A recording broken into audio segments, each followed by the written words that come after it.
Christmas is a time to reminisce, so let's talk about North's best moments of 2024. Looks for Larky on the move. Got it! Don't you want to be him? He's got 9. In North Melbourne land, have you had fun? I always have fun. That is true. That is true. Slightly new studio, if anyone has noticed so far. Stuff in the background, North Melbourne things. I'll refine this and make it cooler as we go. But new area in the house. My partner moved in and she kicked me out. She's taken the space that I had and she's gone, get in the spare room. Yeah, fair enough. Which is where I slept too. So welcome back to the last Further North podcast of the year. This has been, we've done a lot. We've done a lot of podcasts. I think we've done about 80. Well, I guess I've done about 80 and you've been there for 40, 50 odd, which is a lot. A lot. It's a lot. So, yeah, I'm tired and this is going to be fun. We're not going to stay here too long, but we're going to reminisce. Yeah, as we do best. Christmas is a time for looking back at the year and being thankful for what we have. Yeah. And we have a football team. And we have 3 wins to be so thankful for. 3 wins, which were wrapped like 3 great presents for the year. Yeah. Should have been more, but those presents Santa left clearly behind. Josh still isn't over it. No, I'm just a bit jaded and I've done a lot of North content this year, so I need to get through this one. We asked for your fan moments from the year and some questions for 2024, so we're going to go through those.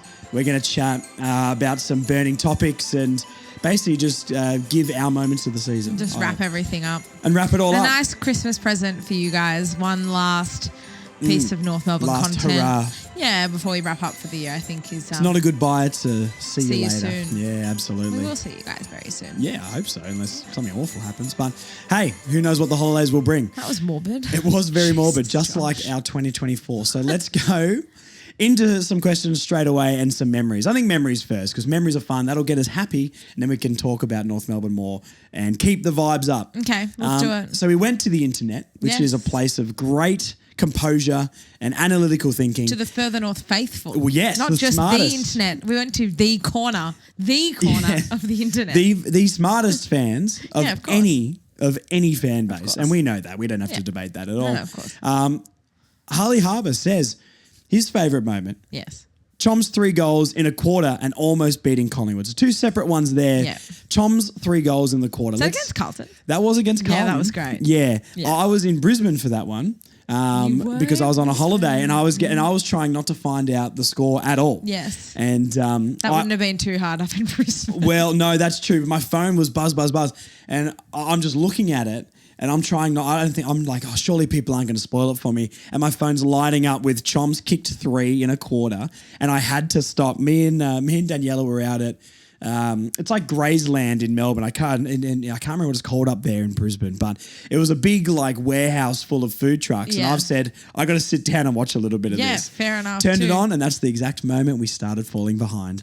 So it was great. Unsurprising. But that was a fantastic quarter by Chom. It was actually a really good game, that second game against Carlton. It was. Very competitive. We took a lead into halftime and definitely showed a lot of promise and a lot of signs, especially because we'd been belted by them on Good Friday. So to have that sort of turnaround within the space of the season, I think was super pleasing as well. Yeah, and wasn't that like Paul Curtis nearly put us 7 points behind in the fourth, but got a free kick or something against him that was running too far. That's the story of our season. Yeah, the controversial free kick paid against. Wowee, feels like Sydney all over again. So we've got Jake Fothers says Wardlaw's whole game and North 3 quarters versus Collingwood. Also says McKercher's run versus Gold Coast as well. That was a great moment. Talking about McKercher's first. That was arguably moment of the season. I've got a few moment of the seasons in my head, which we'll go to. That was definitely one of them. That was like Boomer Harvey-esque. Oh, point of the century. Point of the century in 2011. Wow. Better times. No, that was fantastic. And then still delivered it onto Larky's chest. That was beautiful. That was a great passage of play. That was awesome. That was also like McKercher's. I think that almost announced him to the AFL. Bit of a breakout game for him. Because the highlight was getting shared around a lot. I think so.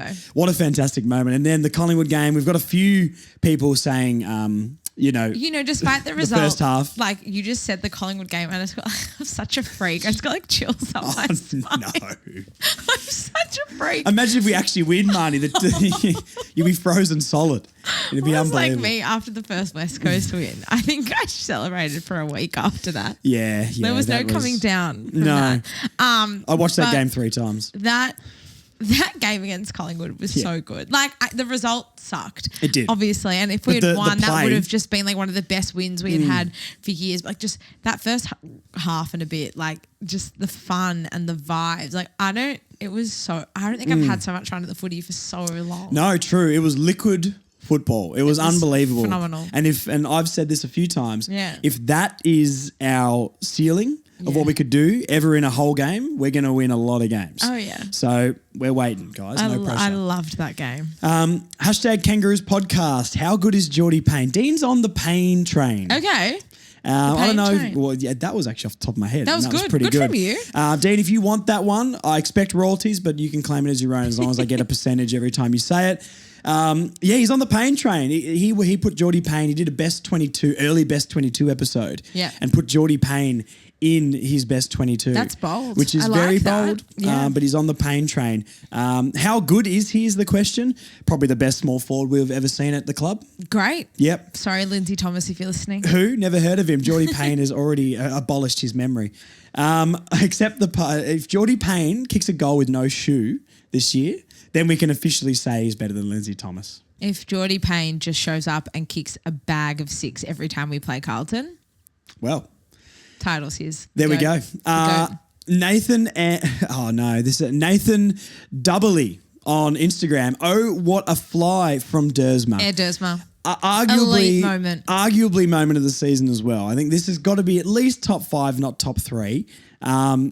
And I had a decent spot for it down in Bay 29. You weren't with us that game, were you? No, I wasn't. Marnie was but in the corporate down box. there. I was down. I was on level 1 as well. Yeah, that's true. Was that your birthday? That was your birthday? Suns That was the my Gold birthday. Coast game. That was the best game ever. Interesting. Drunk Marnie shouting, Aiden call. And I could hear it from the other side of the ground. Apologies to any North fans that were sitting within earshot, which is basically Or who the just entire had to listen stadium. to you repeat it on the pod. Yeah. That will bring up PTSD for some people sitting around you at that game. Unbelievable hang from Dersma. Showed the potential that he's got. Absolutely. So I hope he can recreate that. That was a the lot more Richmond next year. win. Yes. That was the Tristan Cherry helmet tribute game. The tribute game. that overshadowed Luke McDonald's 200th. Oh, it was too. Luke. Oops. Just have to get to 250, Luke, and then we'll celebrate you, mate. Will.Shero, Zerha kicking that goal at the G against Melbourne, and everyone went nuts. This is actually, I just got chills again. Marnie. Look, I don't want to start putting rumours out there. Low bar, mate. Not easy to please. I tell you what. It's actually the biggest freak. You are. You're an absolute lunatic. A just got 3-point chills. loss against Melbourne. This really sums up where the club is at, where just you're saying, gave- I got chills by losing to Collingwood and Melbourne. And having to have it mentioned 6 months later. Oh, God. It was a fantastic, but as a moment though, a fantastic That last moment. quarter, again, we could have just lay down. The game was such an arm wrestle for the first 3 quarters, and then for us to just kind of just throw everything we have. If that game went for an extra, I can't. Oh no, stop it. That game went for an extra 90 seconds. I reckon we win. We take the win. Because the ball went into our It forward did. 50 and did. we just couldn't get it, take it clean, take clean possession. God. Put Guys, your this words is together, getting me Marty. Sorry, flustered. it's just such a massive moment in the season. Getting me so flustered. Anyway, Another yeah. loss in the column. Sime.stoge, I'm assuming that is on Instagram. Dersma hangout plus nail biter win versus the Suns. Now, Yeah. the Suns win was Marnie's birthday. It just all aligned perfectly. Everything aligned so much. Everything aligned that day. And that one is weird because I don't feel like it was a nail biter, but then it was. It was. Yeah. I sort of feel like I don't rate the Gold Coast at all, and I have a little bit of bias against the Gold Coast. I'm going to tip that club 13th for the rest of my life, basically. Yeah. And I don't know. I feel like we won more comfortably than 4 points, but I feel like they came back really late and sort of gave us a scare, but we sort of had it under control, say halfway through the fourth. That's my memory of it. I don't remember the exact score. I think, was it 4 points or 10 points or something like that? We won by 4. 4 points? I think. And Richmond was like 13 Richmond was like, I don't remember much from that game. If I'm That's true. Marnie was a few JDs. I do remember I deep. had a great time. I bet you did. I bet you did. The Suns win was fantastic. That broke my hoodoo of not seeing a win in person. For a lot of fans, for I 6 think, years. as well. There was a lot of fans who that was their first win at home for so long. A long time. It was that was the first win at home since. Oh no, wait, we beat West Coast. West Coast. I was thinking of the First Richmond one, round but then last there year. was round 1 last year. Yeah.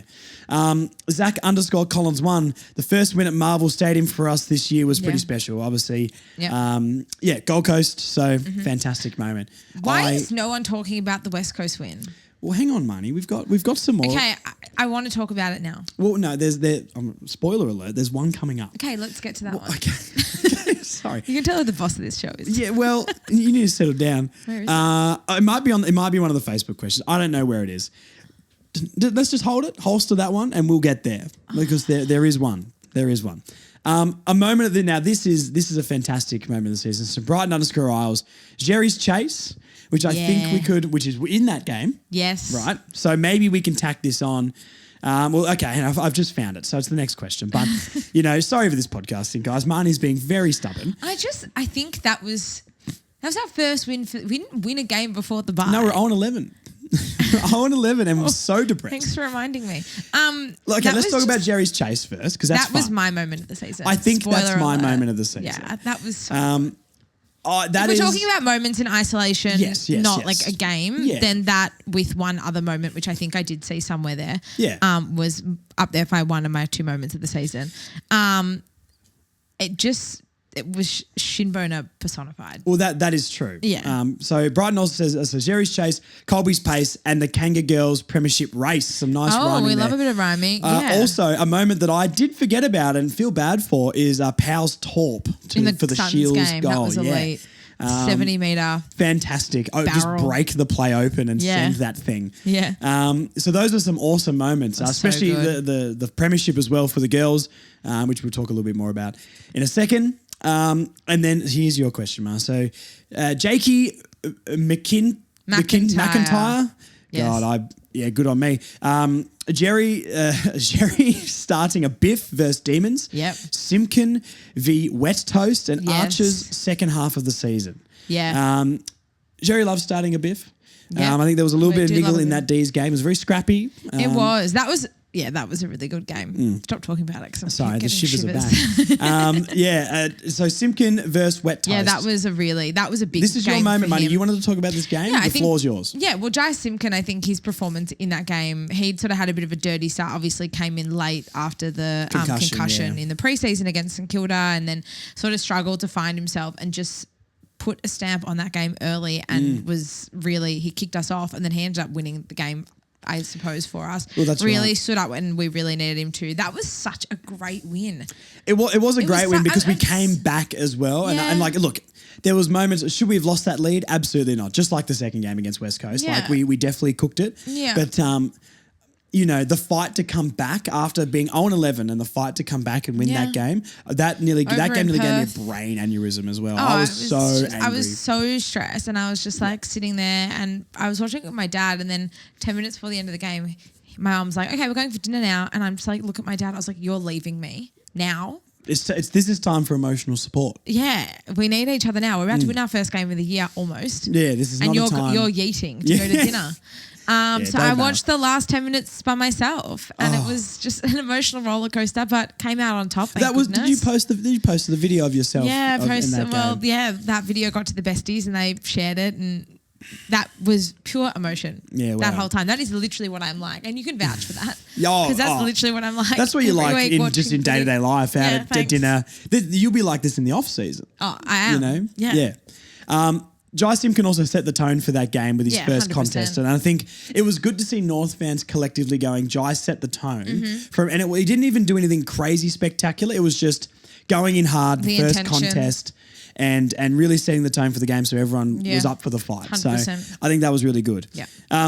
Miss Jane with 4 E's says, my favourite moment was meeting Chom at Sugar Mountain in January.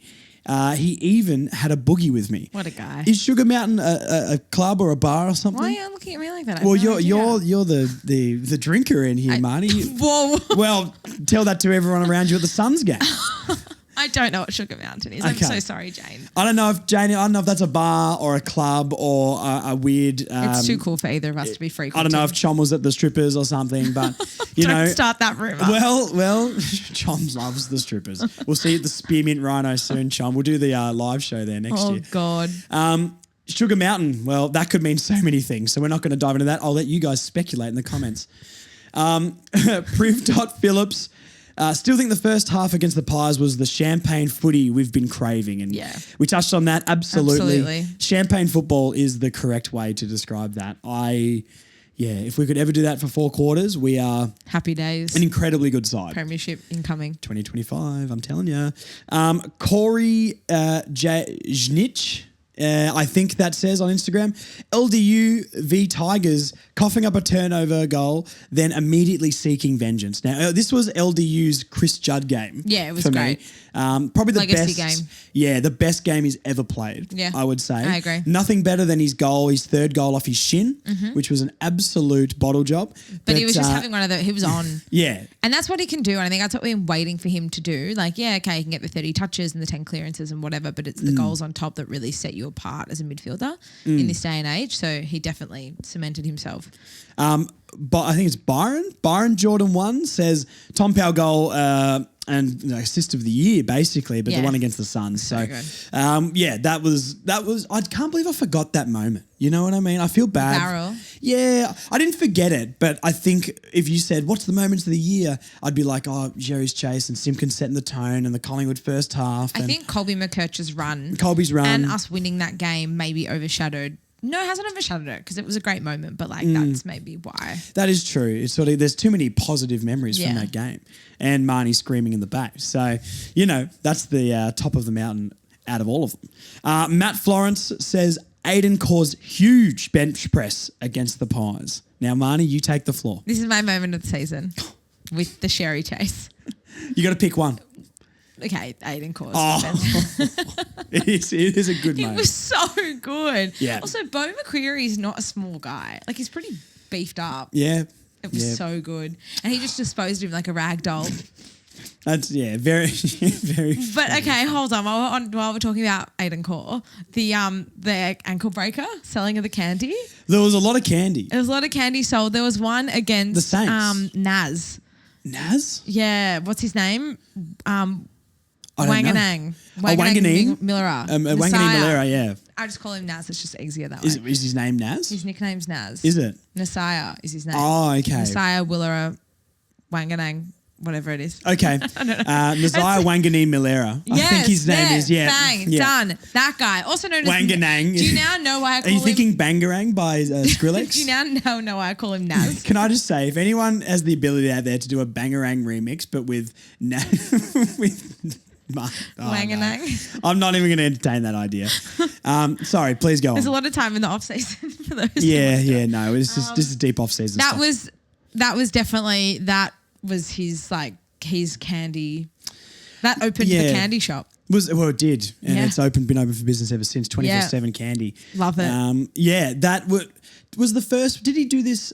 Wasn't it against Jack Higgins? Did you do one against him too, against the Saints? Yeah, he did a couple. It might have started before, but that's Saints the games? one. That's the one I remember. I thought he did it last year, to be honest, like once or twice maybe. The amount of candy this man has sold. The man's got so many tricks up his sleeve. Yeah. He's a human highlight reel, Aiden Cole. Human highlight reel.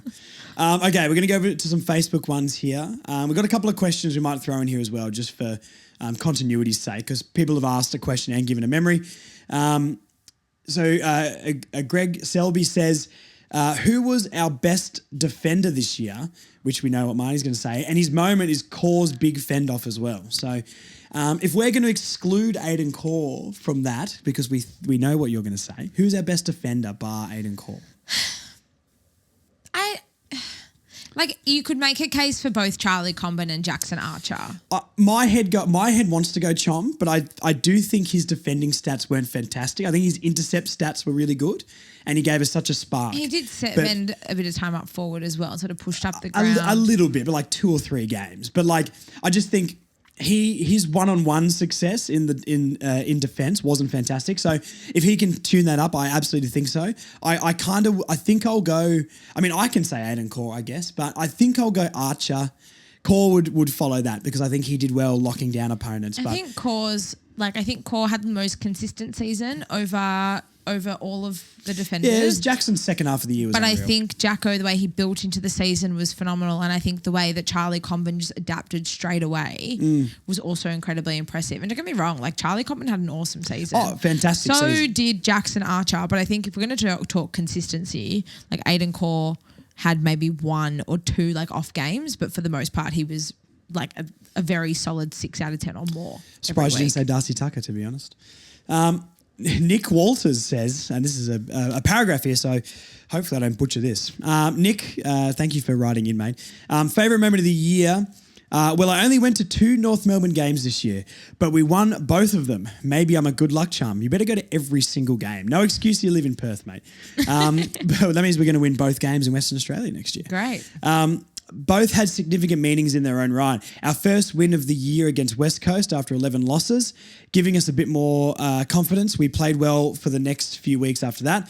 And the second one, he came over and was at the AFLW grand final as well. The girls won and the club's first bit of silverware for a long time. In 25 years, which was fantastic. Awesome. Yeah, the women's grand final. Shout out to the girls. Absolutely. Incredible season. Topped off with a well-deserved premiership. Absolutely. And just took control from basically start to finish of that game. It was awesome to see. Yeah, I'm stoked absolutely. for them.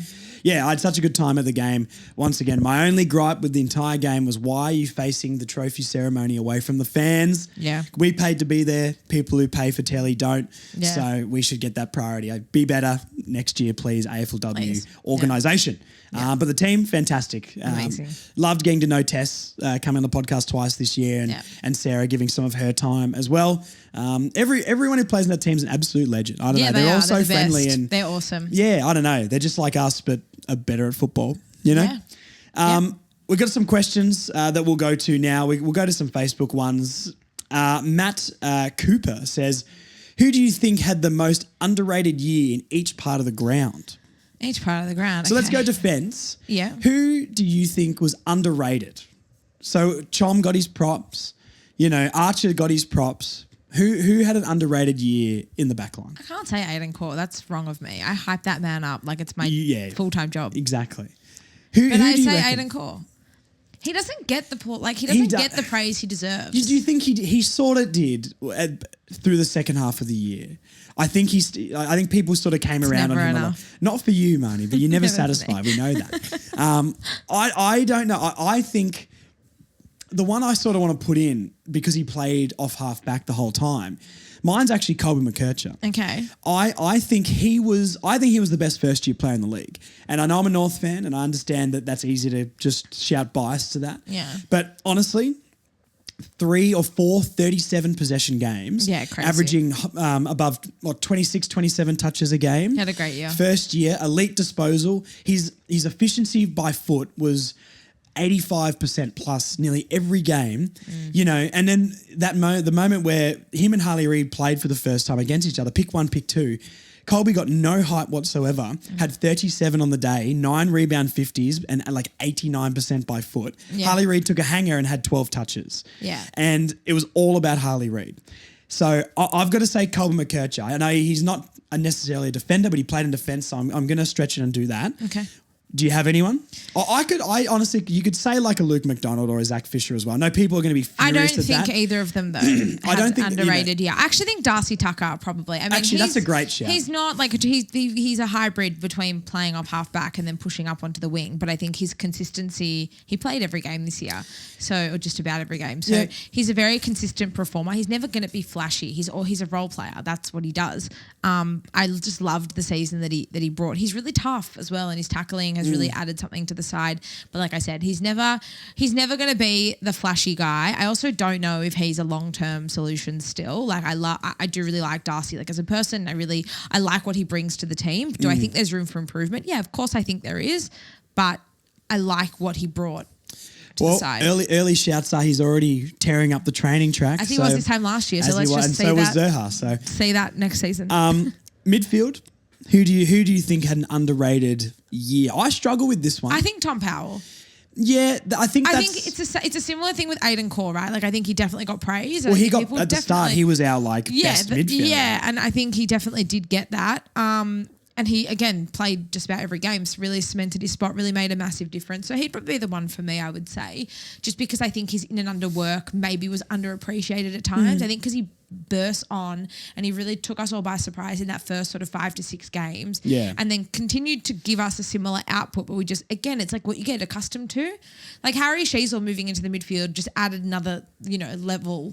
Yeah, for sure. And freed up LDU to have the season that he had, right? That's right. But we're so used to Harry just being this superstar that... Yeah, Harry Sheasel will never be on an underrated list. Yeah, exactly. He gets the applause. I think that's a good shout. That's the one I sort of went to. The only other player, because I'm thinking like Bailey Scott, not really. Like he had an okay season. He was okay, but I think people also would say he's okay. Maybe the one I sort of try to go to is maybe a Jai Simpkin. Yeah. Just because I think people really slaughtered him. But I think if you take into account the concussion. And then he did have some decent games. He was under par, and don't get me wrong, I'm not saying he had a good season, but he did have a lot of good moments second half of the year, and I maybe don't think people would give him the credit for that now, except for moments. But, he was our best player in that awful loss against Hawthorn, won us the game against West Coast, but I think he had a bunch of games in there. Like the Melbourne game, I think he did a lot of grunt work. Like, I don't know. I think he's maybe underrated, but doesn't mean he had a good season. Do you know what I mean? I find it hard for the midfield to pick someone in particular. That's fair. I mean, if I'm going to throw out a different shout. No, we have a star-studded midfield. So I think it's hard to really say anything LDU, no. Underrated. Wardlaw, no. I mean, Wardlaw should have had a better year, so underrated is hard for him. I think maybe we overrated Wardlaw's year a little bit. I think hopefully he, tears the place apart next year. That's but big from you to say. Well, I love George Wardlaw. He's one of my favourites, but it's consistency. Look what he did against the first half in Collingwood, and then he had a good game against the D's and had these games where you're like, wow. But then there was plenty of other games where he got 12 to 15 touches, and you're like, it's year 2, mate. Look what she's is setting such a high bar. But I think, look at Colby. I'd say Colby probably had a better year than Wardlaw. Yeah, in his first year. So you know what I mean? Yeah, like, I know what you mean. It's not a criticism. I think Wardlaw. My love for George Wardlaw. Yes, I do. Don't get me wrong. I do. But forward line really quickly. Underrated year. I think Bryn Teakle. Oh, I love that. I love Bryn. I agree with you. I think he's cemented. I don't see how we can play without him next season still. It's finding a spot for him though is hard. Well, I mean, we played with a 3-prong forward line this season when he came in. But now Darling coming in. Yeah, so you've got Darling, you've got Larky, and you've got Teakle. And then Toby Pink comes out and he can rotate through if needed. I've written down, I'm not going to do it now. I'm going to do this at the start of next year. But I've done a best 22, 23. Yeah. And it's very hard. It's hard. You're probably looking at Teakle or Eddie Ford. I think they're the two that play in the forward line. Yeah. That you'd have to go tall or small. And I think they can rotate with matchup. I think, we've got, I don't like Chom in the ruck. But, I think you can throw him there. Jerry could probably ruck most of the game. Yeah, he's probably coming to that point now where he can. Yeah, and really Darling could probably just be in the ruck for like a couple of... I know he's a little bit smaller and stuff, but he's a bit of a meatball, so you could probably just throw him in there for a couple of bounces. Yes, I know. I don't know. I love Bryn Teakle, and I really loved the second half of the year. He came straight in. He had an impact straight away. No pre-season. I'm really excited. He's a bit older, but I'm really excited to see with a full pre-season under his belt at North, what he can do. But I think, I loved it. Yeah, no, I'd probably go Bryn Teakle as well. Yep. No, I think he was great. I actually chatted when I went on hashtag with Dean. We were sort of I asked him a question at the end because listening to some of the other pods and love all those guys obviously, but not a lot of positivity around Bryn Teakle. And I'm just really shocked by that because he's 24, he's 200 centimeters, 100 kilos, played a little bit now, and he came in and made a really good impact with no preseason. I'm like, this guy's never know. The same age as Tristan, So I'm not saying he's going to be our ruckman, but I just think he's at a young age as well. Good and why acquisition, not? I think. Like, it's exactly what we needed. And he filled the role better than the 4 or 5 others that we had in there before him. Okay, Luke Nenk says, should we stay cellar dwellers this year? Are you worried about the future of the club? Nah. Nah. The rocket ship's coming. Oh my word. We're having a massive season next year. There's no way we're not. I think we'll improve. I do think we'll improve, but I'm still sort of maybe feeling, I'll think about it more through the off season. We'll do all this stuff in the preseason, but I still feel like we can improve so much and still be bottom 4. That's sort of where my head's at.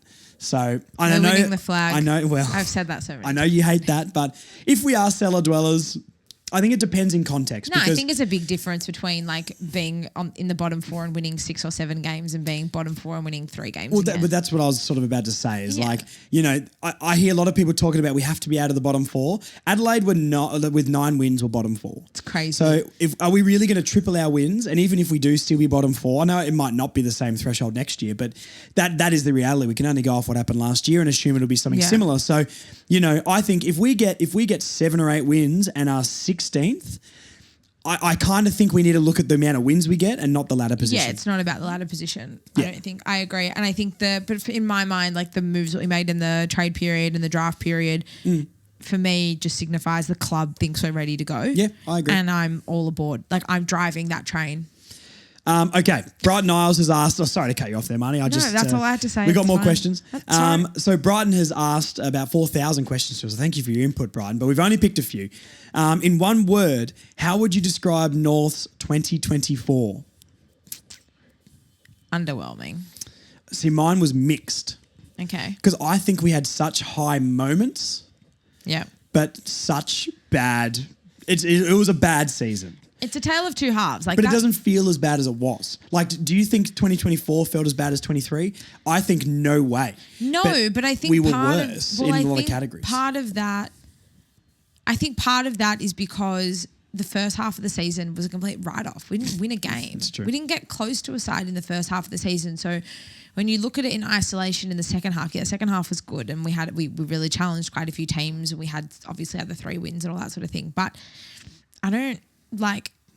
We need more consistency. Whereas like with last season, we won our first 2 games in our last games with that big chunk in the middle of just nothing. Yeah, I mean, I want 11 losses in a row is better than 20 in a row. Yeah, but it is a very low bar. But it's so a low bar. Like yeah. I think they were both bad in their own way. Do you know what I mean? Yeah. Anyway, who was your standout star player in 2024? Well, like, what's the context here? Because I would say LDU, obviously. Yeah, I think we say LDU, the Or standout Sherry. star. Yeah. Yeah, Sherry. And Harry. What like, about they're the you? 3? Yeah, I would say so. I mean, it's just the best and fairest count, really, isn't it? Yeah. My standout star, if you want to go a little bit off the grid, I honestly, I don't know if I'm, what do the kids say, glazing? Probably, I don't know if I'm like pumping this bloke up too much, but I think Colby was phenomenal. Yeah. And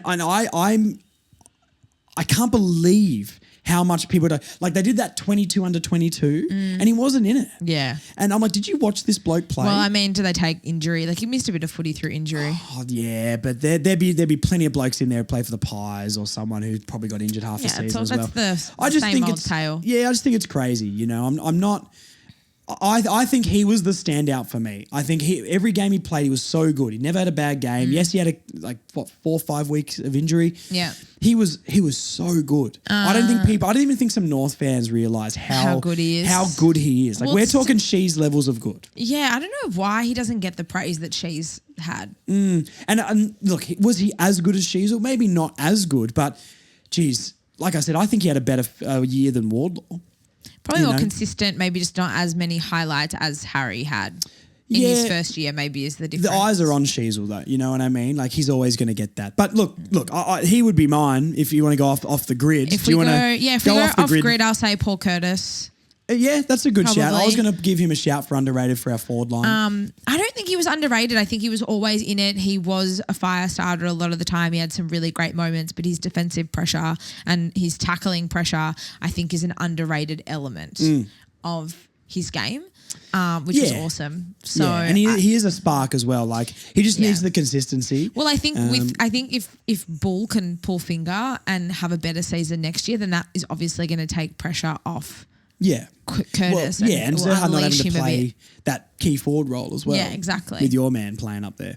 Okay, last question before I go into some notes that I wrote about some other personal moments of the season. Yeah. Brighton's last question is, how do you rank North's logo in the AFL? What's your top 3 AFL logos? So I'm going to get them up here. Okay. And I'm just going to go through them and tell you if I think they're good or bad, and I'll pick a few. North's is number 1. And it genuinely is a fantastic logo. It's not just a boring shield, but it's not like there's not heaps going on. Yeah. You know what I mean? So let's just talk about each logo really, really quickly, good or bad. You just say good or bad for both of us, Marnie. Adelaide, the new one, I think it's okay. I like it. Yeah, I think it's fine. bold. Yeah, I would say good. If I'm gonna split good or bad, I would say good. Brisbane. I don't like it. I don't like it. I don't like the line. I like it. I think it's a little bit too graphic-y, you know what I mean? Okay. It's not maybe minimalist enough for me. Mm-hmm. Carlton, look, club isn't great, but it's a good logo. Good logo. It's a good logo. It's probably the iconic logo of the league, really, because they haven't changed it for a long time. That's how you know you got a good thing going. Okay, let's settle down. Collingwood, I actually think their older logo was better. I don't love the new one. I don't like the magpies sticking out of the top of the circle. Just a bit off for me, but yeah, I'd say more bad than good. I don't know why we're doing this. It's fine. Yeah, it's good.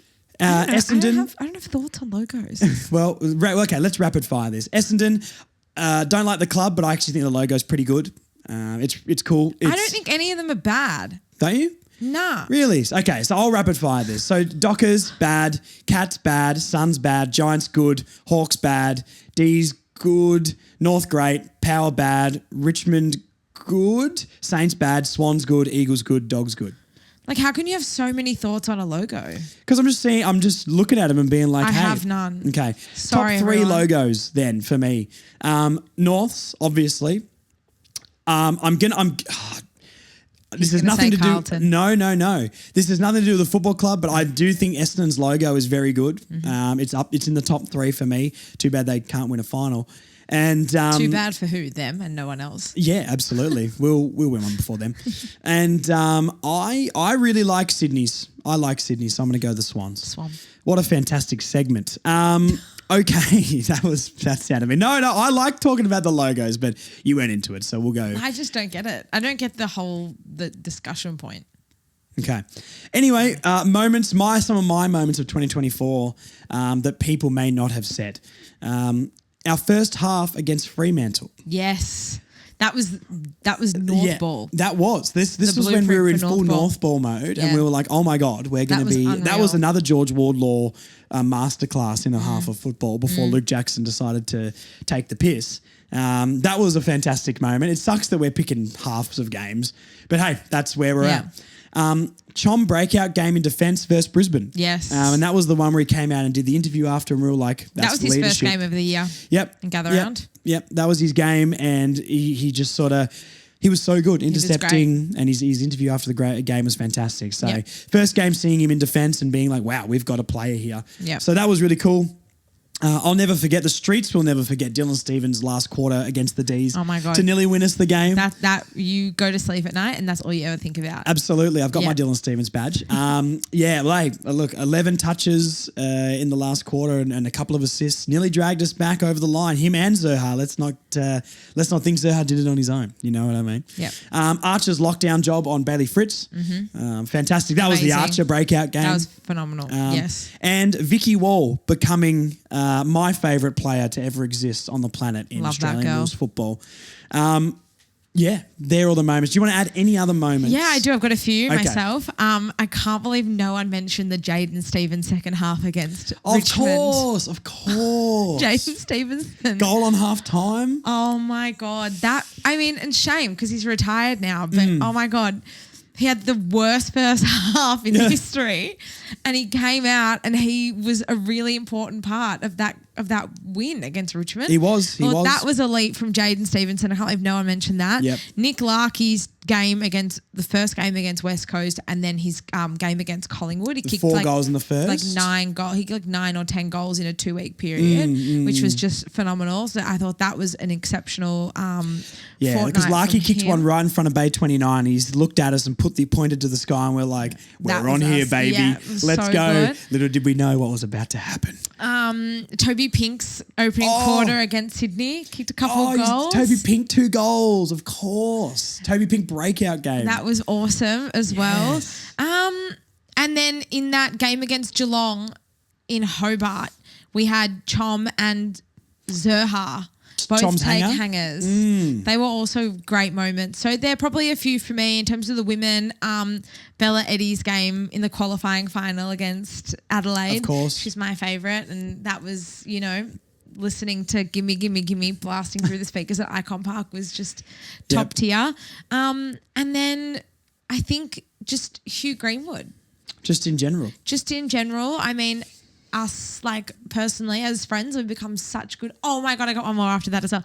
Okay. We've become such good friends. We've become such good friends, especially, like, being able to, like, him coming back for the women's grand final and, like, being able to share that with him before he went up to the Gold Coast. I think that was really special. One more moment. Okay. Eddie Ford's bird. Oh, flipping the bird. Eddie Ford with the shades on as well. He had like the speed dealer sunnies on in the free. What a character. Just Eddie Ford. Eddie Ford's aura is off the charts. aura. It's true. Off the charts, but he's flipping the bird. Can we put Cam Zerha's preseason rig? Where we how shredded the man. He looked like a Dorito. He was like a triangle. It was unbelievable. And we're all saying he'd lost 7 kilos and going to have the best season ever. What a moment. Yeah, that was great. So there's a few others that haven't been mentioned maybe, but yeah, Eddie Ford flipping the bird. Elite. He's such a character. Unbelievable. All right, we've got a few more questions, but we might do a part 2 to the episode because it's about 40 minutes, and maybe we wrap it up here a little bit for a shorter episode.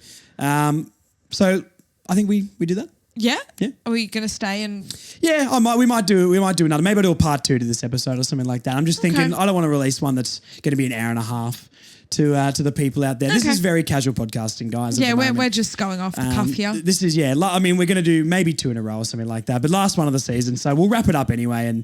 And who knows what I'm going to do, because my goal going into this was like, let's not do one that's like an hour and 20, 30 minutes. Okay. Because the other questions might take a while to answer. So look, if this is the last time you'll hear from us, thank you so much. Thank you for all your support this year. I think from a podcast perspective, it's hard for us to go past the live show as one of the moments of the season. We obviously had the helmet tribute game. Like, we've had Aiden Core's candy shop. Like, we've had so many amazing moments. We've shared so many amazing moments with you guys and with each other, with the North Closer to a Flag guys, everyone who's come up to us in the Bay or in general, just at the W games as well. It's crazy. It's incredible. I think this season's definitely changed our lives for sure.